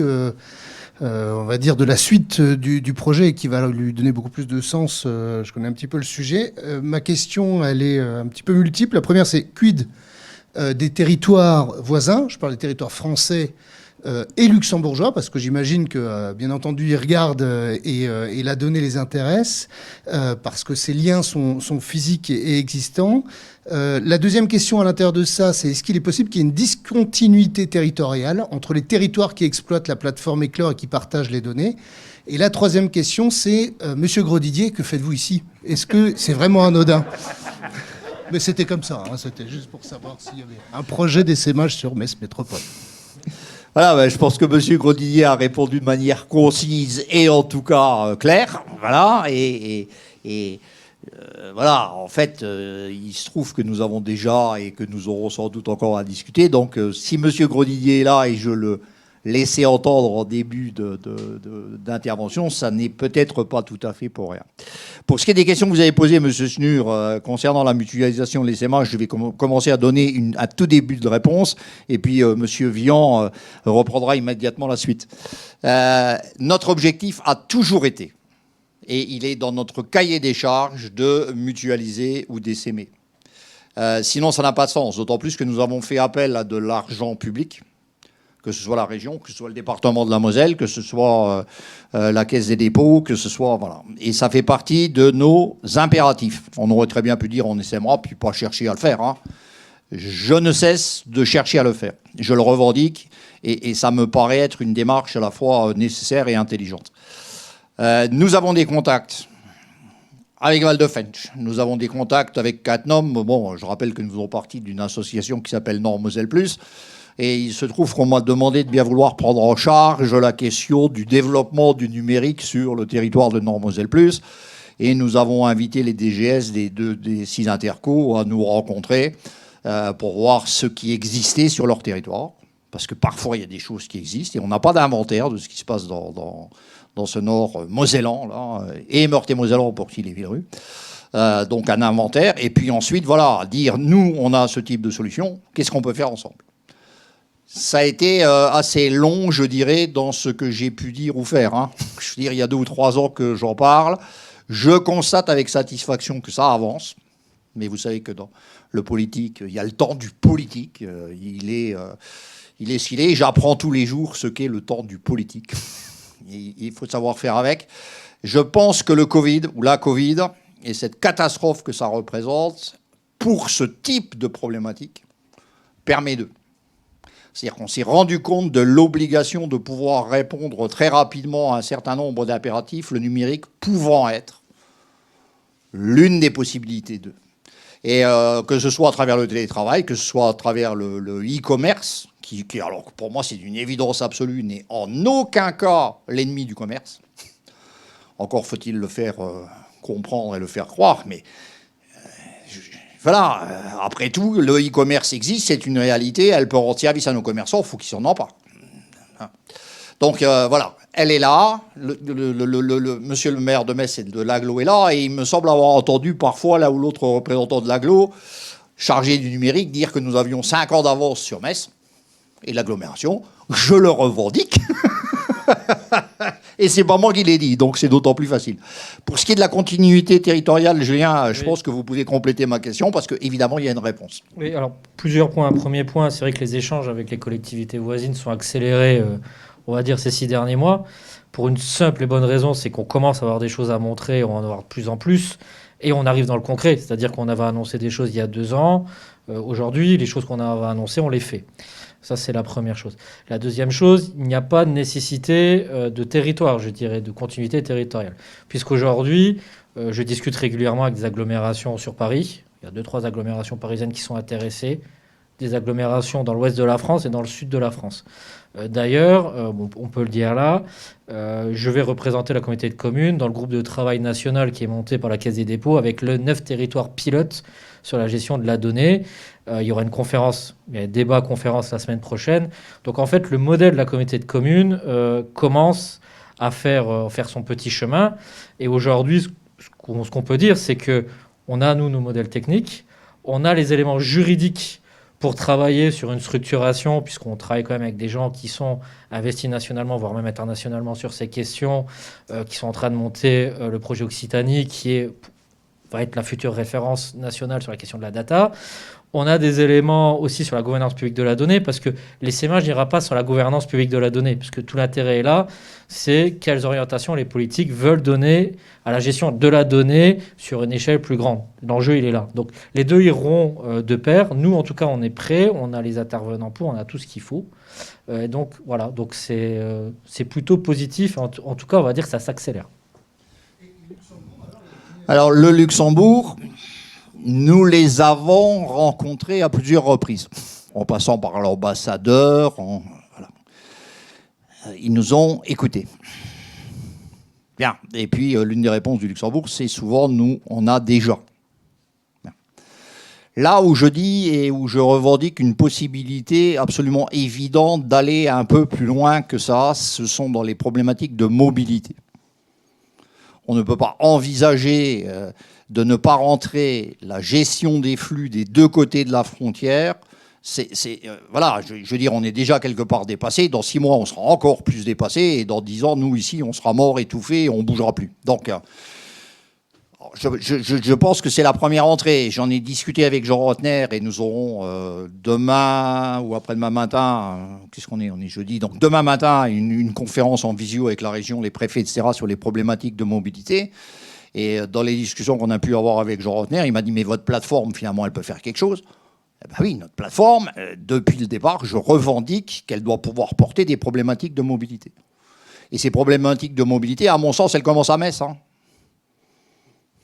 Et elle passe par Thionville, et elle passe par Val-de-Fensch. Puis elle passe chez nous, puis elle passe la frontière. Les Luxembourgeois ont développé un certain nombre d'applications. Ils ont des données en termes de train, on ne les a pas de ce côté-ci. Et elles ne passent pas de l'autre côté. Je ne parle pas des problèmes de sécurité, de pompiers, etc. On va avoir un ZIS interdépartemental et transfrontalier, mais il va bien falloir que tout ça, ça puisse se coordonner et qu'on sache par où passer dans les embouteillages qui sont les nôtres. Donc, ça, à mon sens, ce sera, et c'est possible, si toutefois on décide alors là de s'y mettre ensemble, parce que c'est pas Risser, CCPHVA tout seul qui pourra faire quoi que ce soit. On est petit et j'en ai conscience. Il nous arrive d'avoir une grande gueule, mais ça suffit pas toujours. Donc voilà, ça c'est la première entrée qui me paraît absolument nécessaire. Et là, je dirais que évidemment, c'est au territoire, le pôle métropolitain frontalier ou autre, de se décider et d'y aller. Les Luxembourgeois ont des plateformes de partage de voitures à partir de leurs entreprises. D'accord ? Mais ça passe pas chez nous, ça.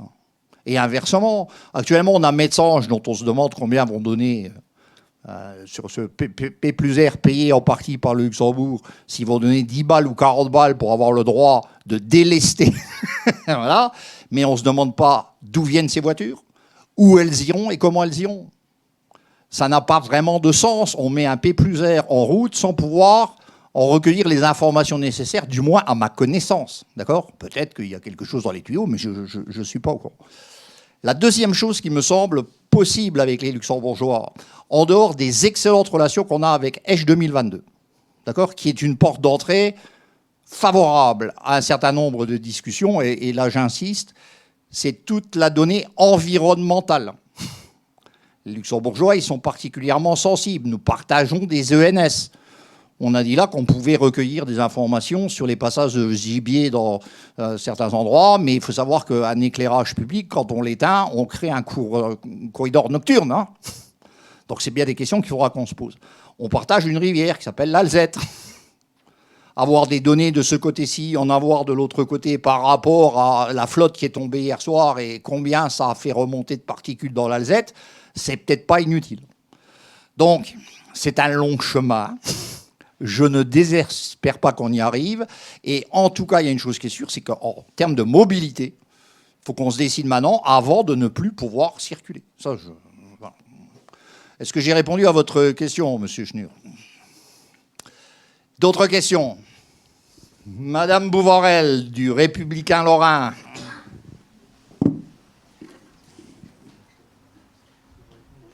Merci.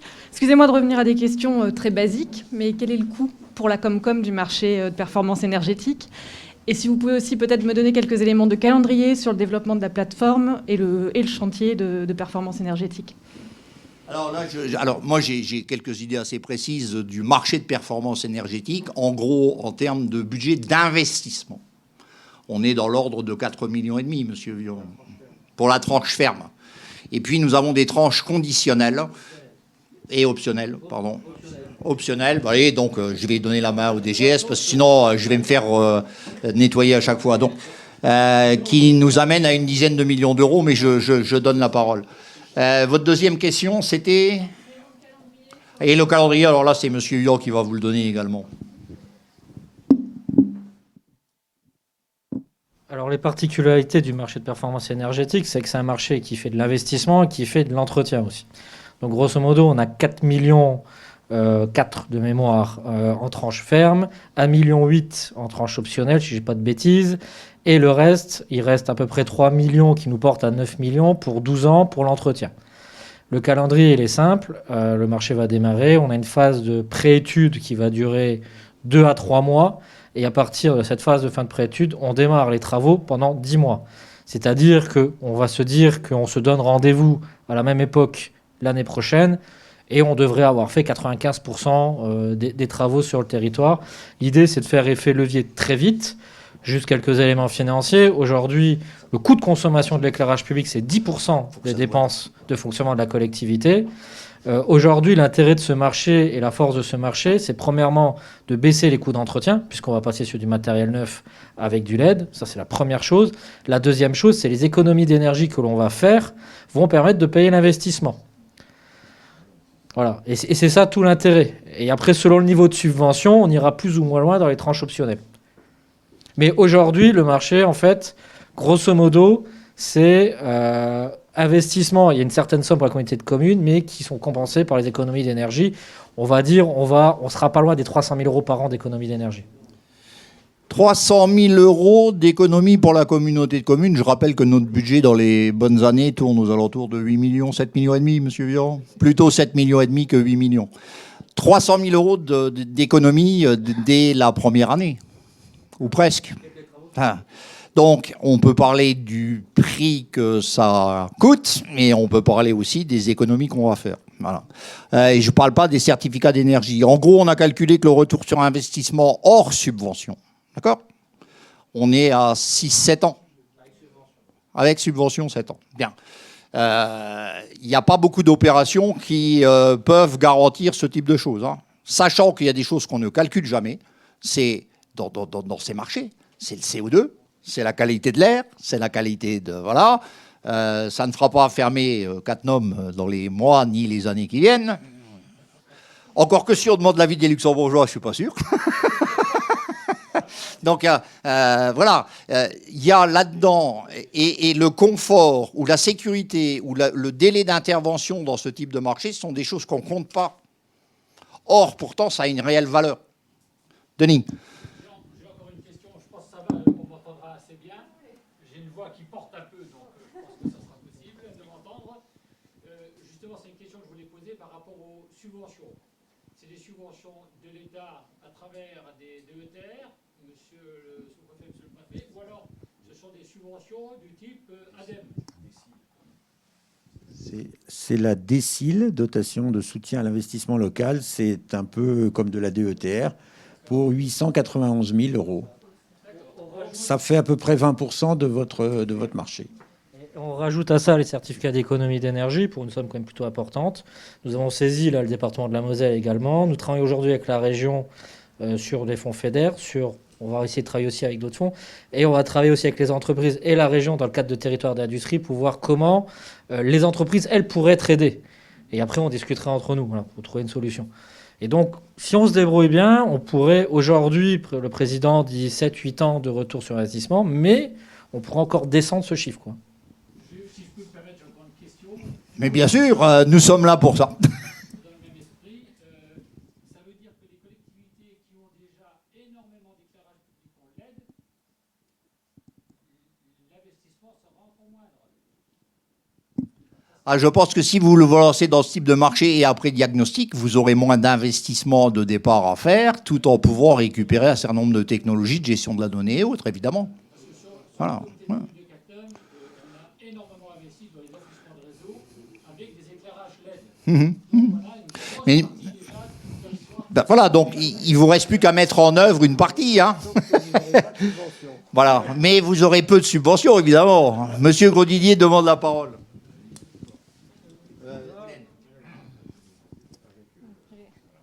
Bon, d'abord, je tiens à tous à vous saluer avant de repartir parce que là, on me rappelle par SMS que je devrais déjà être parti. Je tenais cependant à être là et pour deux raisons. La première, c'est que j'étais décidé à répondre à la première invitation importante de votre comité de communes, j'allais dire quel qu'en soit le sujet, parce que je crois qu'il est très important que nous tissions des liens les plus serrés entre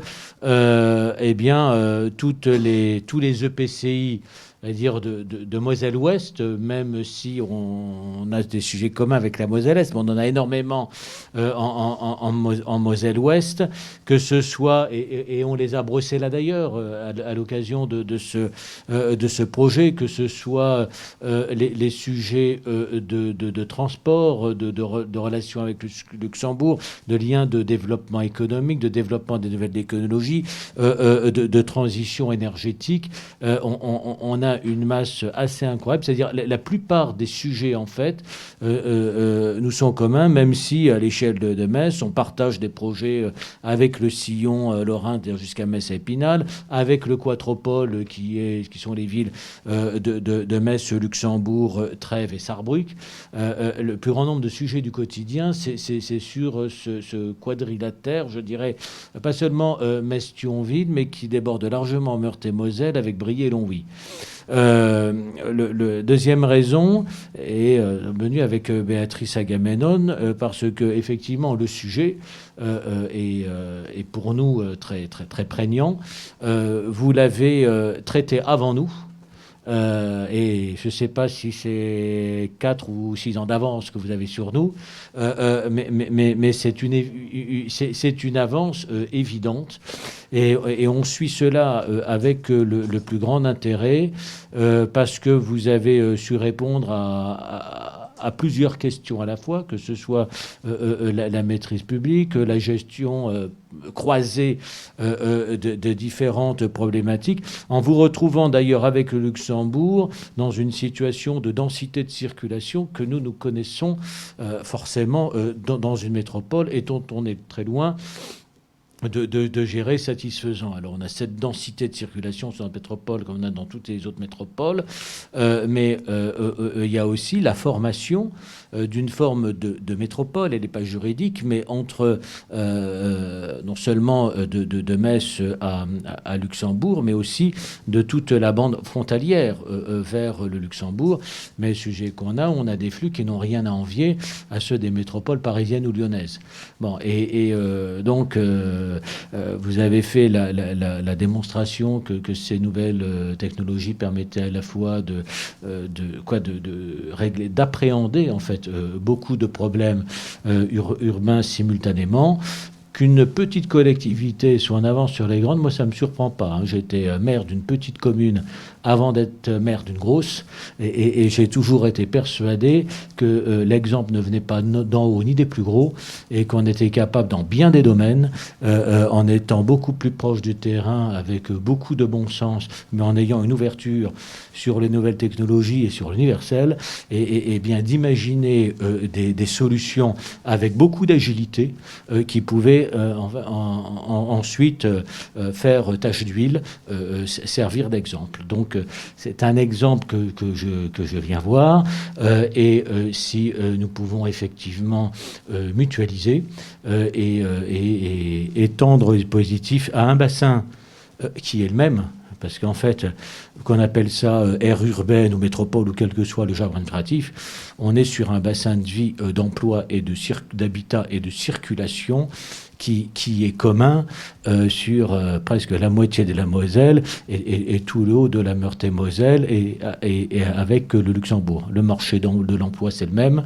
Le marché d'habitat, le bassin d'habitat est quasiment le même.